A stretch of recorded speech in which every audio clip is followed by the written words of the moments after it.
Welcome, ladies and gentlemen. Thank you so much for your great support always. I'm so grateful for your continued support to this channel. Thank you so much, ladies and gentlemen. William Ruto is in another blunder. In 2023, Sudan rejected Ruto as a peace mediator. The junta leader, Abdel Fattah al-Burhan, accused Nairobi of having sympathies for the Rapid Support Forces, RSF, whose leader, Mohamed Hamdan Dagalo Hamdi, is a personal, of course, friend to William Samoei Ruto. Kenya's foreign policy is a hot mess in William Ruto's government. As details are now emerging that Sudan's sanctioned RSF gets Nairobi backing to form a parallel administration. In other words, the government.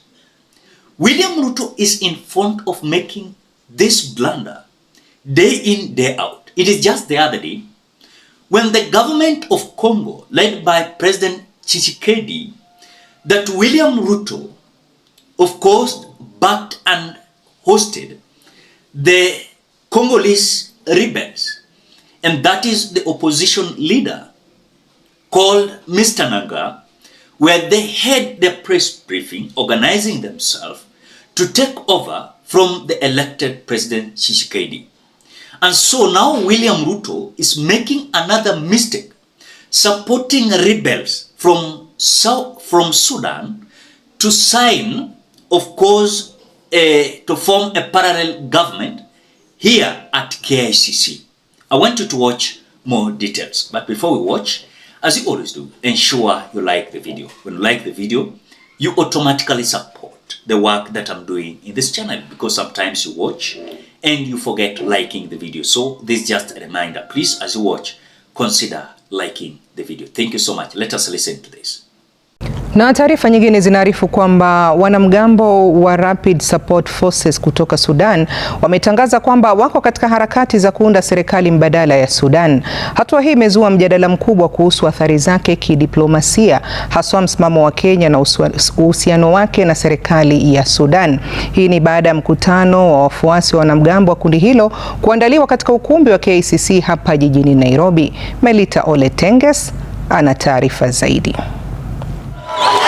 Wafuasi wa wanamgambo wa RSF wanaoongozwa na Mohamed Hamdan Dagalo walikusanyika katika ukumbi wa KICC, huku kukiwa na minong'ono kuhusu mipango ya kutia saini mkataba wa kuanzisha serikali mbadala ya Sudan.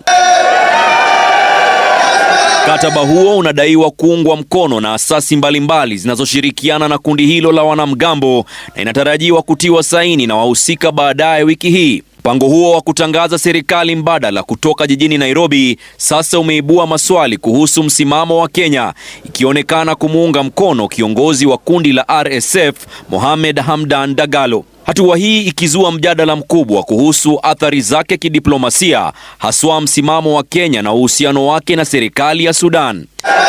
Miongoni mwa waliohudhuria mkutano huo katika ukumbi wa KICC ni naibu kamanda wa RSF Abdel Rahim Dagalo. Kamati inayosimamia mchakato wa kuanzisha serikali mbadala imeelezea kwamba iko katika kipindi cha lala salama cha kubuni katiba na misingi ya serikali mpya.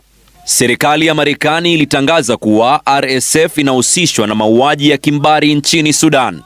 Kundi hili limekuwa katika vita na jeshi la serikali ya Sudan, maelfu ya watu wakiuawa, hali iliyosababisha vikwazo zaidi kwa kiongozi wa jeshi hilo, Jenerali Abdel Fattah al-Burhan. Tukio la hivi punde ni mashambulizi ya RSF katika maeneo ya Al-Qadaris na Al-Khelwa, huku watu 200 wakidaiwa kuuawa. Vita kati ya RSF na vikosi vya serikali ya Sudan vilianza Aprili mwaka 2023, zaidi ya watu 28,000 wakiuawa na mamilioni ya watu wakilazimika kutoroka kwao, wengi wao wakikumbwa na uhaba mkubwa wa chakula. Melita Oletenges, Runinga ya Citizen.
have listened to that, Kenyans, how William Ruto is handling diplomatic issues will send William Ruto into exile. The way William Ruto is handling some issues might bring a lot of problem to our country. Sometimes you just keep quiet. Sometimes you don't accept such kind of issues that are happening in our country. Because you cannot convince me, just the other day, you saw the wrangle in between William Ruto in the Congo, where William Ruto was requested by the government of Congo, led by President Tshisekedi. The president wanted William Ruto to forward and arrest this opposition leader, led by Cornelius Nangaa. But now, as I speak, William Ruto, on the same note, is supporting the president of Rwanda, that is Paul Kagame.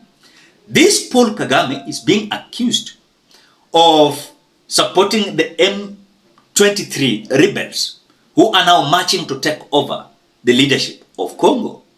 On this side, you can see that of course, South Africa is having a problem with the Rwandan president, you know. So you can see William Ruto supporting the president of Rwanda is one and part of the M23 rebels that are marching to take over the Congo. Remember, the problem that South Africa and Rwanda is having is so different. So South Africa is feeling like Ruto to support the president of Rwanda is like they're having a conflict of interest. The same thing is happening with William Ruto, now allowing these RSF, rebels in Kenya at KICC to form a parallel government. You want to tell me that will not contradict and bring this conflict of interest in terms of diplomatic issues or foreign policies? Will it affect Kenya with other countries that are now not supporting the rebels to take over the country or form the parallel government? The same thing is happening with other countries that William Ruto has shown interest that some African countries are feeling like that is not our position. Look at the issue of Israel and Palestine. William Ruto announced himself that he was supporting Israel. During the AUC election, you saw the president of Palestine giving his address there. You want to tell me there is no, of course, we never had countries supporting Palestine. We had. And so they felt like, okay, William Ruto is having his candidate. The other time, he had his stand supporting the Israel. So whatever we are going to do, we are not going to support his candidate because the cause we are supporting is not what William Ruto is supporting. So to deal with the diplomatic issues is a big problem and is a mess in this Kenya Kwanza government. And I can confirm it day in, day out. William Ruto is having a big problem. How is handling these diplomatic issues? Then this will land William Ruto into a big problem. There's something that we have always said it in, day out. But some individuals are saying that William Ruto is having his own way of handling these so-called diplomatic issues. But again, yes, he's having it, but he's handling it not in accordance to what we expect him that will attract other countries to believe on our cause. Remember, every country is having its own cause. But again, you must not choose some causes that might bring problem to our country. And that is what William Ruto is doing. But Kenyans, I want to ask you a simple question. Do you believe that William Ruto is doing something that is right? Because on every fight William Ruto is in, every fight, look at the issue of Congo and the Rwanda. William Ruto ako ndani. As the chairperson of East African Community, William Ruto has not handled the issue of Congo in a right way. Look at the issue of whereby South Africa and Rwanda was having some fight because of the Congo. So when South Africa felt like William Ruto is supporting Rwanda, they had some disagreement there. Look at the issue of Israel and Palestine, the same thing. William Ruto supported the Palestine, the Israel leaving Palestine, and look at of course, the issue where some countries in Africa, they were in front of supporting Palestine. So you can clearly tell Kenyans, there's a big problem here that William Ruto, if he's not going to understand, then mark it 100% sure. This man is going to lose it big, because some countries might not believe in his administration, because this man is having some issues that might maybe have his interest in, but is putting our country into a dangerous position. Because remember, accepting the RSF rebels to come and sign the parallel government in Kenya, it shows that the government of the day has accepted, and they are part of that movement. Ladies and gentlemen, what do you think? Drop your opinion at the comment section below. Otherwise, thank you so much because of your great support. Please consider subscribing, liking, commenting, and sharing this video. Bye bye till you meet in another video.